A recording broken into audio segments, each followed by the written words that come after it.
우리가 이렇게 알고 있는 그 전래동화 얘기 한 편을 하면서 말씀을 좀 시작해 보겠습니다. 그 어느 선비가 한양으로 과거를 보러 가고 있었는데 며칠을 걷고서도 쉴 곳을 찾지 못했죠. 그래서 이곳저곳 쉴 만한 곳을 찾고 있는데 어디에선가 깍깍깍 하면서 아주 곧 죽어갈 것 같은 소리가 나요. 보니까 까치 둥지가 있는데 거기에 큰 구렁이가 이제 그 까치의 새끼를 잡아먹기 위해서 다가가고 있었어요. 그리고 아빠, 엄마 까치는 옆에서 어떻게 할 줄을 몰라서 그냥 깍깍 하면서 소리를 지르고 있었던 거죠. 그 장면을 보고 있노라니 이 선비의 마음이 좀 치근한 마음이 들어서 마침 자기의 경호용으로 가지고 있었던 활을 들어서 구렁이를 쏴서 죽이잖아요. 그래서 구렁이가 까치 새끼를 잡아먹지 못했어요. 그리고 난 다음에 선비는 계속 자기의 갈 길을 갔습니다. 아무리 쉴만한 곳을 찾아도 보이질 않던 중에 어디에선가 환한 불빛이 보여요. 저녁인데 가보니까 집이 앉아 있어요. 문을 두들기니까 웬 아낙네가 나와요. 뭐 이런 저런 사정 얘기를 했더니 자기를 이제 데리고 들어갑니다. 잘 쉴 수 있는 좋은 방을 주고 또 따뜻한 밥상도 차려서 먹여줘요. 그렇게 잘 먹고 이제 너무 피곤했던지 바로 골아 떨어졌는데 한참을 자고 있는데 뭐 가슴이 답답하다 싶어서 눈을 떠보니까 웬 큰 구렁이가 이 선비를 똘똘똘 이렇게 감아가지고는 잡아먹으려고 머리를 이렇게 들고 있는 거 아닙니까? 알고 보니까 그 구렁이는 그 까치를 살리기 위해서 낮에 이 선비가 활로 쏴 죽였던 그 구렁이의 배우자 구렁이였어요. 네가 내 남편을 죽였지 하면서. 그러니까 이 선비가 아니 나도 어쩔 수 없었다. 까치가 그렇게 소리를 지르면서 살려달라고 하는 모습이 너무 불쌍해서 나도 착한 일 좀 해보겠다고 한 건데 정말 네 남편을 죽이게 돼서 미안하다. 사정을 해봅니다. 그러자 이 구렁이가 한 가지를 제안을 해요. 만약에 이 뒷산에 있는 절간에서 종이 3번 울리면은 내가 너를 잡아먹지 않고 풀어주겠다. 이 제안을 들으니까요 선비의 마음이 어떻겠어요? 이건 소망이 생기는 게 아니라 더 낙심이 되는 거죠. 이 저녁에 누가 그 절간에 가서 종을 치겠어요. 야, 나 이제 꼼짝없이 죽었구나. 누가 절간에서 종을 칠까 이 시간에. 그런데요 그 생각을 딱 하고 있는데 뒷산 절간에서 땡땡땡 하고 종소리가 울리는 거예요. 그러자 이 구렁이가 몸을 감고 있던 구렁이가 싹 몸을 풀어주더니 어디론가 사라져 버렸어요. 궁금하잖아요. 그 저녁 시간에 그 새벽 시간에 누가 가서 종을 치겠어요. 그래서 선비가 날이 밝자 한번 그 종 있는 데로 가봤어요. 갔더니 까치 2마리가 머리에 피를 흘리면서 죽었어요. 밑에 죽어 있는 거예요. 생각해 보니까 그 새끼 까치가 막 구렁이한테 먹히려고 했을 때 그 옆에서 깍깍하면서 울었던 그 엄마 까치, 아빠 까치였던 거예요. 그러니까 이 선비가 활을 쏴서 구렁이를 죽였잖아요. 그래서 자기 새끼 까치가 살았잖아요. 그 부모 까치가 그 선비를 살리기 위해서 자기 새끼 살려준 그 선비를 살려주기 위해서 자기 머리가 터져가도록 종을 3번 쳤다는 거 아닙니까? 선비가 감동을 받아가지고 그 까치 부부를 잘 모아서 이제 양지 바른 곳에다 묻어주고 자기도 이 까치에게 은혜를 갚기 위해서 평생을 남을 섬기면서 살아야 되겠다. 전설 따라 삼천리. 어린이들이 이제 이런 동화를 읽잖아요. 읽어야죠. 그래야 심성이 잘 교육이 되니까. 여러분, 상대가 내게 베푼 은혜가 무엇인지를 진정으로 아는 것은 정말 인간으로서 참 중요한 문제입니다. 내가 지금 누구 덕분에 살고 있는지를 알아야 돼요. 까치가 은혜를 알았다면 인간은 얼마나 더 은혜를 알아야 될까요? 은혜를 알아보는 눈이 있을 때 사람이 자기 역할을 감당하게 되는 거예요. 예를 들어서 만약 남편 된 우리가 아내의 은혜를 알게 될 때 남편으로서 어떤 노릇을 해야 될지를 생각하게 되고 그 남편 노릇을 잘 감당하게 되는 거예요. 만약 남편이 아내의 은혜를 모른다면 어떻게 살까요? 자기 욕망대로만 살아요. 자기가 밤늦게까지 놀고 싶으면 가정은 어떻게 되든 말든 집사람들은 어떻게 되든 말든 그저 밤늦게까지 술판을 벌리고 친구들하고 어울리면서 그렇게 놀아요. 심지어는 어때요? 그 술 친구들 집에까지 끌고 와가지고 그 늦은 시간에 자기 와이프 술 시중 들게 만들어요. 아내의 은혜를 모르니까 그렇게 사는 거예요. 그러나 아내의 은혜를 잘 아는 남편이라면 어떨까요? 자기가 놀고 싶은 이기적인 욕망을 절제하지 않을까요? 그리고 가족의 생계를 위해서 정말 애쓰는 그 노동의 수고를 귀찮고 힘들고 짜증나는 일로 여기지 않고 의미 있고 뿌듯한 일로 여기지 않을까요? 은혜를 안다고 하는 것, 이것이 참 중요한 것은 사람이 은혜를 알 때 자신의 역할을 제대로 감당할 수 있는 거예요. 자식이 부모의 은혜를 알 때 자식으로서 마땅히 해야 될 도리를 짐으로 여기지 않고 기쁘게 감당하게 되는 거예요. 저희 어머니 여기 계시지만 직원사님이 눈 백내장 수술을 하셨어요. 백내장 수술 자체는 별게 아니더라고요. 한 20분이면 끝나더라고요. 근데 그 20분 수술하려고 며칠 전부터 준비하고 또 수술 마친 다음에도 몇 번을 또 병원을 왔다 갔다 하더라고요. 그래서 제가 이제 모시고 왔다 갔다를 했어요. 어느 날 그러시더라고요. 아유, 내가 그냥 수술하는 바람에 홍 목사가 공부도 다 못하고 이거 어쩌나. 그래서 제가 그냥 짧게 대답드렸어요. 괜찮습니다. 뭘 길게 얘기하겠어요. 그러나 이거죠. 여러분, 부모의 은혜를 알면 자식으로서 지금 내 것이 조금 중단되고 내가 하고자 하는 것이 조금 중단되고 그 부모를 도와드리는 그것이 짜증나는 일이 아니고 의미 있는 일이고 뿌듯한 일이 되는 거예요. 부모의 은혜를 알면 자식이 그 부모를 위해서 감당하는 일들이 귀찮은 일이 아니라 기쁜 일이 되는 거예요. 여러분, 은혜를 알아야 돼요. 정치하는 사람들에게, 정치하시는 분들에게 조금 실망스러운 것은 어디에 있냐면 그들이 은혜를 안다면 정치를 참 진실되게 잘할 텐데. 어떤 은혜? 국민들이 나를 선택해 준 그 은혜를 안다면 국민들 앞에서 쇼하지 않고 정말 정직하고 진실하고 국민들을 위한 정치를 할 텐데,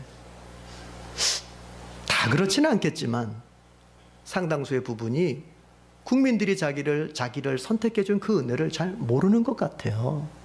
자기가 능력 있고 내가 좋은 대학 나오고 좋은 어떤 능력이 있어서 마치 이 나라에 자기 없으면 안 될 것 같은 그런 능력이 내게 있어서 내가 뽑힌 게 당연하지, 이렇게 생각하는 것 같아요. 여러분, 사람이 은혜를 알 때 자기 위치를 알게 되고 그 자기 위치를 알게 될 때 자기가 그 위치에서 감당해야 될 역할이 무엇인지를 알게 되는 거예요.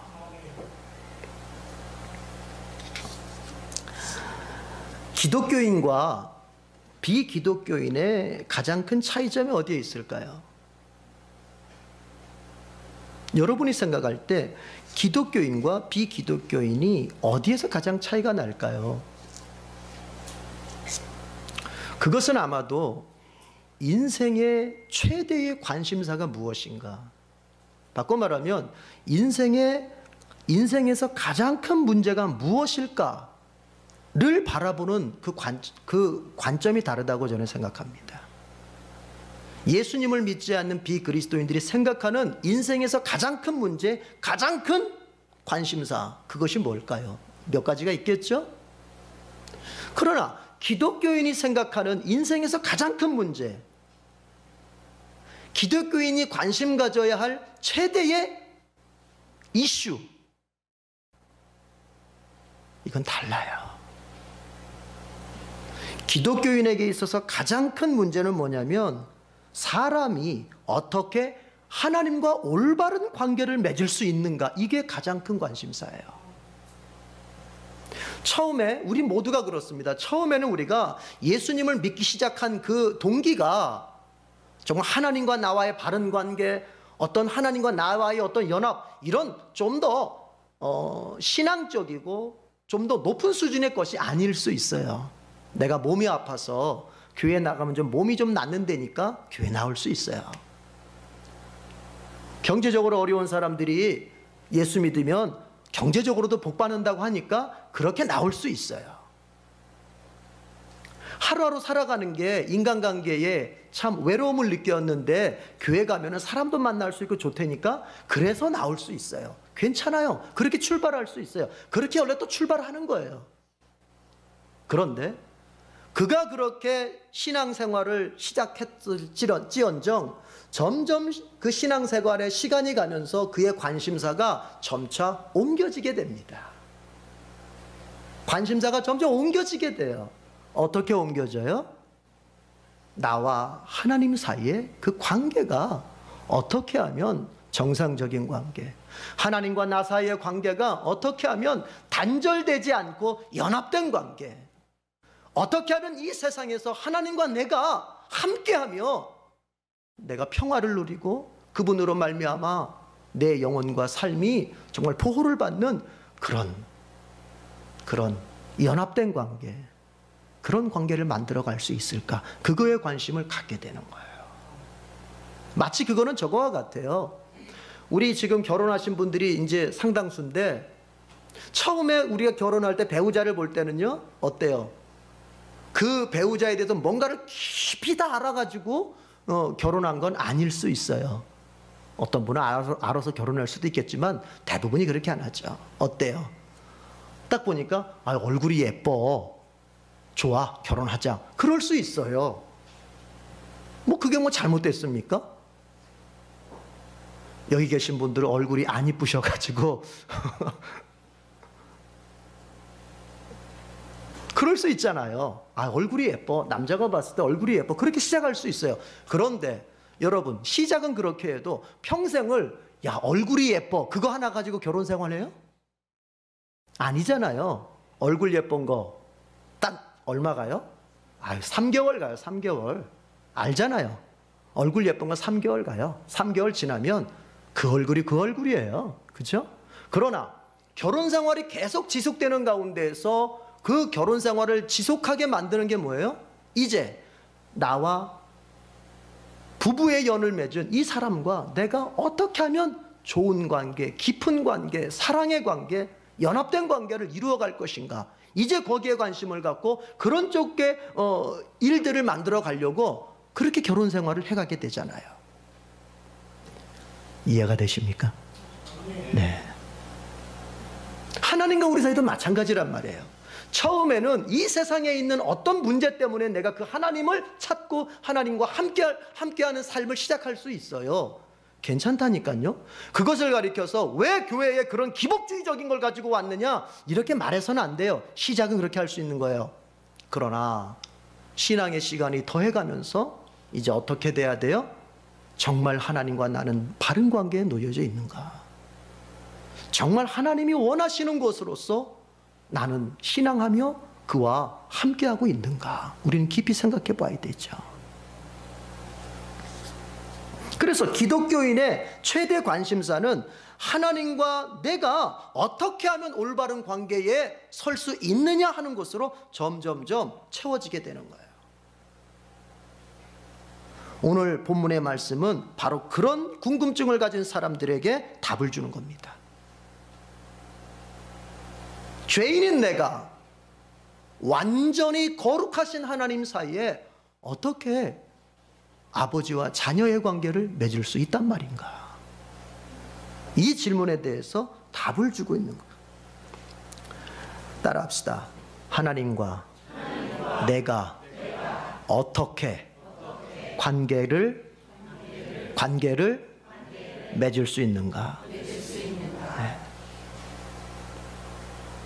여기에는 전제되는 게 뭐예요? 제가 앞에서 얘기했지만 우리는 죄인이에요.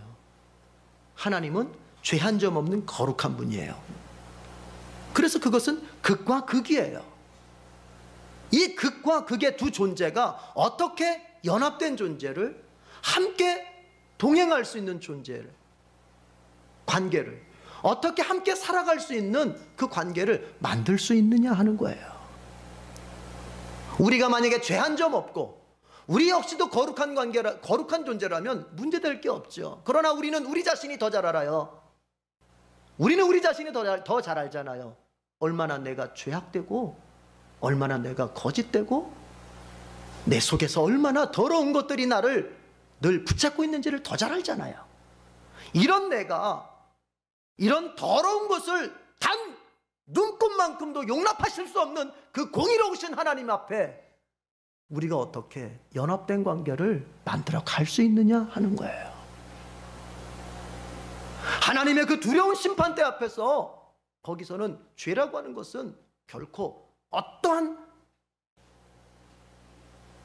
자리도 잡을 수 없을 만큼 용납받지 못할 텐데 어떻게 죄인인 내가 그 하나님과 함께 연합할 수 있느냐 하는 거예요.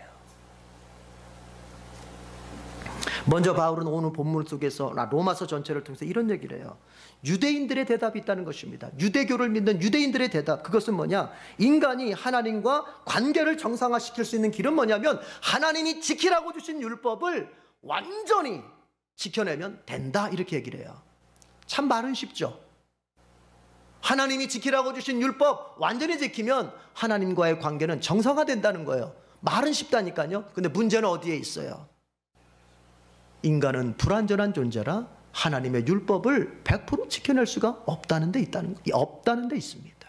그러니까 사실은 유대인들의 그 말은, 야, 인간이 어떻게 하나님하고 관계를 정상화시키겠어? 이런 말과 같은 거예요. 할 수 없는 그것을 길이랍시고 제시했으니까. 여러분, 율법이 잘못됐다는 얘기가 아닙니다. 오해하면 안 돼요. 하나님이 주신 율법은 거룩한 것이고 생명을 살리는 것 맞습니다. 그러나 문제는 뭐예요? 우리의 연약함이 그 율법을 다 지켜낼 수가 없어요. 지켜내기만 한다면야 그 율법이 정말 우리를 생명으로 인도하는 거 맞아요. 그래서 율법 자체는 선하고 율법 자체는 우리에게 생명을 주는 게 맞아요. 그러나 그 율법이 우리에게 유익이 되지 못하는 거예요. 생명을 줘야 될 율법이 오히려 우리에게 뭘 주냐면은 정죄를 줘요. 정죄를 준다고요. 마치 이런 거하고 똑같은 거예요. 제가 제 아들에게 너 성경 읽으면 아빠가 너한테 장난감 하나 사줄게. 율법이잖아요. 그렇죠? 그러면 그 율법을 지키면은 장난감, 상을 얻잖아. 좋은 걸 얻잖아요. 그러니까 그것은 생명이고 그것은 좋은 거잖아요. 그런데 문제는 뭐예요? 제 아들이 약해가지고 TV에 약하고 핸드폰에 약해가지고 성경을 그 읽어야 할 시간에 못 읽어. 그러면 이제 내가 그에게 상을 주려고 주었던 그 율법이 그에게 뭐가 됩니까? 정죄거리가 되는 거예요. 너 아빠가 성경 읽으라고 했는데 성경 안 읽고 너 그 시간에 핸드폰 몰래 했지? 찌르는 거예요. 아빠가 너 성경 읽으면 상 준다고 했는데 너 그 시간에 텔레비 아빠 새벽 예배 갔을 때 몰래 봤지? 찌르는 거예요. 그러니까 율법이라고 하는 자체는 그것은 생명을 주는 것이고 그것은 우리에게 좋은 거예요. 그런데 문제는 뭐예요? 내가 약한 게 문제예요. 그것을 감당할 수 없는 게 문제예요. 그러면 율법은 어떤 기능이 있을까요? 우리에게 이렇게 생명을 줘야 될 율법이 우리에게 오히려 정죄를 주고 우리의 죄책감을 알게 하고 죄책감을 느끼게 하는 율법은 어떤 기능이 있느냐? 바울은 오늘 말합니다. 율법으로는 죄를 깨닫는다. 20절 맨 끝에 보면 바로 그 말이에요. 20절 맨 끝에 율법으로는 죄를 깨닫게 된다. 그러니까 율법이 나를 찌른다고 하는 것은 뭐죠? 그것이 죄라는 것을 깨닫게 해주는 말이에요. 아빠가 너 성경 읽으면 상 준다?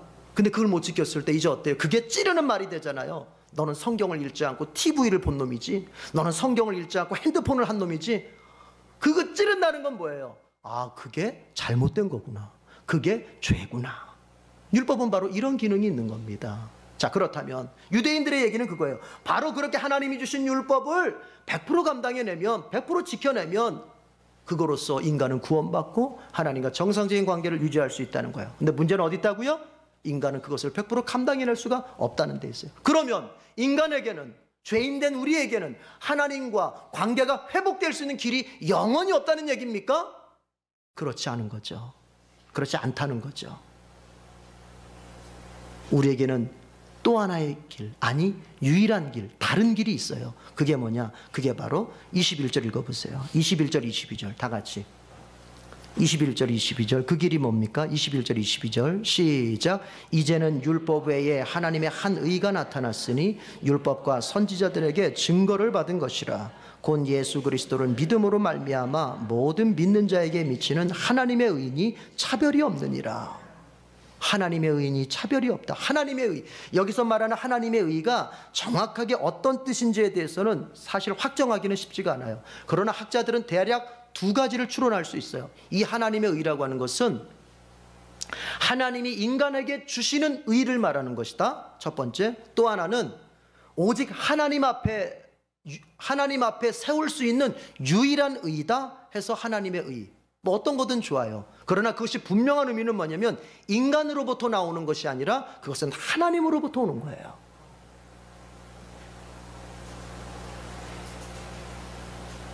하나님과 우리 사이가 관계가 회복되기 위해서는 우리가 의로워져야 되는데, 죄가 다 씻어지고 우리가 거룩해지는 그 의로움이 있어야 되는데, 그 의로움이 율법의 행위로는, 인간의 행위로는 얻을 수 없다는 겁니다. 그래서 그것은 우리의 밖으로부터 우리에게 주어져야 되는 거예요. 자, 바울은 그것을 설명하기 위해서 오늘 본문을 보면은 세 가지의 비유를 들어요. 비유를.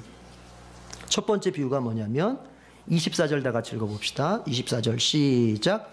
그리스도 예수 안에 있는 속량으로 말미암아 하나님의 은혜로 값없이 의롭다 하심을 얻은 자 되었느니라. 거기서 우리가 보고자 하는 것은 하나님의 은혜로 값없이 의롭다 하심을 얻은 자 되었다는 거예요. 이것은 조금 이해하기가 좀 쉽지 않겠지만 이것은 법정 비유예요. 법정 비유. 즉 법원에서 일어나는 재판을 들어서 하는 얘기예요. 무슨 얘기냐면 하나님께서 인간을 심판하시는 그것을 지금 바울은 연상해 두고 머리에 떠올려 놓고 이 지금 본문을 쓰고 있는 거예요. 그러니까 하나님 앞에서 재판받는 모습, 인간이. 그런데 재판을 받는 하나님께서 이렇게 하시는 거예요. 너 죄 없어. 이렇게 하나님이 인정해 주신다는 거예요. 그게 바로 하나님의 은혜라는 거예요. 내가 지금 재판을 받으려고 하나님 앞에 딱 섰는데 난 그래도 죄인이라서 이제 곧 있으면 나는 죽겠구나. 난 이제 곧 있으면은 죄의 심판, 죄의 선고를 받고 이제 나는 죽겠구나. 이러고 있는데 하나님께서 재판을 하시는데 뭐라고 하냐면 너 죄 없어. 너 의인이야. 이렇게 인정해 주신다는 거예요. 여러분, 재판정에서 중요한 것은 재판관의 판결이잖아요. 그렇잖아요? 예를 들어서 이런 증거, 저기 검사가 이 사람이 몇 월 며칠 몇 시에 정말 사람 죽인 게 맞습니다. 물건 훔친 거 분명히 맞습니다. 여기 증거가 다 있잖아요. 하더라도 재판관이 이 사람 죄 없어. 꽝꽝꽝 하면 그거로 끝나는 거잖아요. 그런 의미란 말이에요. 분명히 나는 죄가 있어요. 분명히 나는 나쁜 짓을 했어요. 분명히 나는 하나님의 공의에 의하자면은 나는 죽어서 지옥에 던져지는 게 맞는 거예요.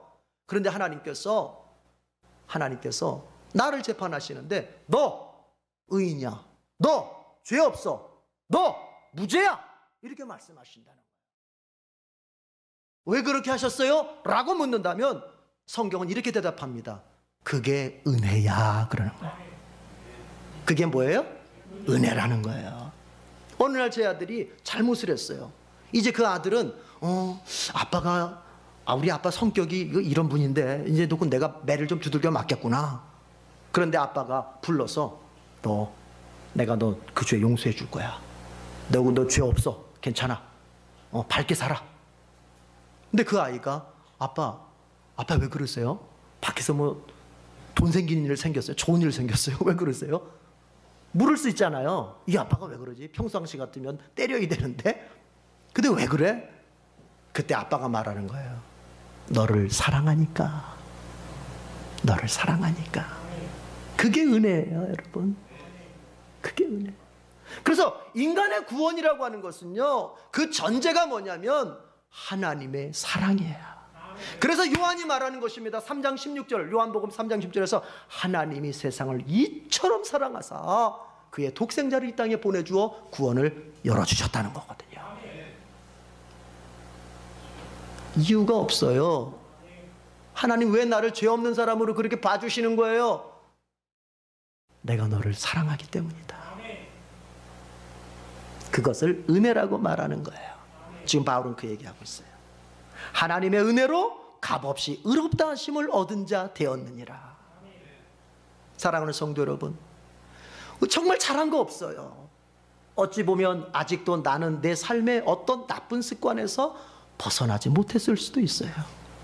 그런데도 우리를 하나님께서 너 의냐? 이렇게 인정해 주시겠다고 하는 거예요. 왜요? 사랑하기 때문에. 하나님은 은혜가 크신 분이기 때문에. 그런데 오늘 성경을 보면 우리가 한 가지 기억할 것이 있어요. 의롭다 하심을 얻은 자 되었느니라. 이 말을 우리가 명심해야 됩니다. 이 말은 내가 실제로 죄 한 점 없는 의로운 자라는 말이 아니에요. 내가 정말 죄 한 점 없는 깨끗한 자라는 말이 아니에요. 아직도 내 안에는 죄가 있어요. 아직도 내 안에는 죄 짓고 싶은 욕망도 있어요. 그런데 하나님이 나를 너 의인이야 라고 인정해 주시겠다고 하는 거예요. 이 말은 달라요. 이 말은 달라요. 내가 죄 한 점 없고 죄 짓고 싶은 욕망도 없어서, 완전히 없어서 하나님이 나를 의인이라고 부르는 것과 아직도 내 안에는 죄 짓고 싶은 욕망도 있고 연약해서 넘어지는 습성도 있지만 그럼에도 불구하고 하나님이 내가 너를 의인으로 인정해 줄게, 내가 너를 의인으로 간주해 줄게, 내가 너를 의인으로 취급해 줄게 하는 이 뜻은 달라요. 아까 제 아들 얘기했지만 제 아들의 잘못이 분명히 있어요. 그런데 내가 너를 잘못한 것 없는 사람으로 인정해 주는 거야. 실은 잘못이 있지만. 어떤 의미인지 아시겠어요? 그래서 실제로 이 디아키온이라는 말, 의인은 의롭다 하심을 얻은 자 되었다고 하는 디아키온이라는 말 자체가 그게 인정하다, 취급하다, 간주하다 그런 뜻이 있는 것이지 실제로 어떤 사람을 어떤 존재로 만든다는 의미가 아니라 어떤 존재를 그런 존재로 취급해 줄게, 그런 존재로 인정해 줄게 하는 거예요. 여러분, 하나님의 은혜로 우리는 값없이 의인으로 인정받은 것입니다. 두 번째는 노예제도 비유예요. 24절 다시 한번 읽어보세요. 시작. 그리스도 예수 안에 있는 속량으로 말미암아 하나님의 은혜로 값없이 의롭다 하심을 얻은 자 되었. 여기선 보고 싶은 게 속량이라는 단어입니다. 속량. 이 속량이라는 말은 노예제도에서 쓰는 말이에요. 자, 노예들이 있어요. 그런데 그 노예를 어떻게 했어요? 누군가가 와서 그 노예들을 보면서 난 저 노예가 노예로 사는 게 너무 불쌍하다 해서 어떻게 합니까? 그 노예를 자기가 해방을 시켜주는 거예요. 근데 그 해방시킬 때 그냥 돼요? 안 돼요. 어떻게 해요? 자기가 갚아줘야 돼요. 갚아줘야 돼요. 그래서 자기 것을 희생해서 그 노예를 해방시켜줘요. 근데 초점은 우선은 여기서 초점은 이걸 봐야 돼요. 누군가가 그 사람을 해방시켜줘야 그 노예가 해방된다는 거예요. 자기 스스로 자기를 종의 문서를 찍고 해방될 수 없다는 얘기예요. 누군가가 노예 아닌 사람이 해방시켜줘야 그 노예가 해방된다는 얘기예요. 그리스도께서 우리를 해방시켜 주셨을 때 우리가 해방되는 것입니다. 왜냐하면 그리스도는 천지 만물을 지으신 주인이시고 이 세상 모든 것에 권세를 가지신 주권자시거든요. 그래서 그분이 원하시면 원하는 대로 되는 거예요. 그런데 그분께서, 그 예수님께서 죄의 노예 가운데, 마귀의 노예 가운데 사는 우리에게 너 이제 종 아니야, 너 이제 죄의 노예 아니야, 너 구원받은 사람이야, 그렇게 속량해 주시는 거예요. 노예 시장에서 우리를 사주신 거예요. 세 번째 비유는 25절입니다. 25절 다 같이 읽어봅시다. 시작. 예수님 말미암는 화목제물로 세우셨으니 이는 하나님께서 길이 참으시는 중에 전에 지은 죄를 간과하심으로 자기의 의로우심을 나타내려 하심. 여기서 보고 싶은 것은 화목제물입니다. 이것은 제사 비유예요. 제사 비유. 화목제물이라고 하는 것은 뭐냐면은 인간이 죄를 지었을 때 이제 하나님 앞에 벌을 받게 되는데, 그 하나님의 죄에 대한 하나님의 진노를 달래고 그 죄값을 지불하는 의미가 있는 거예요, 화목제는. 그래서 구약의 백성들이 자기 어떤 죄가 있으면 그 하나님 앞에 이제 제물을 바쳐서 하나님의 진노를 달래고, 그리고 하나님께 자기의 죄값을 일정량 지불함으로써 이제 죄를 용서받게 되는 거죠. 그런데 동물의 제사는 그것을 완성시킬 수가 없었던 거죠. 그럼 어떻게 합니까? 예수께서 자기의 그 거룩한 몸을 제물 삼아서 이제 하나님 앞에 영원한 제물이 되어주시는 거예요. 우리를 위한 제물이 되어주시는 거예요. 우리의 죄를 위한 죄값이 되어주시는 거예요.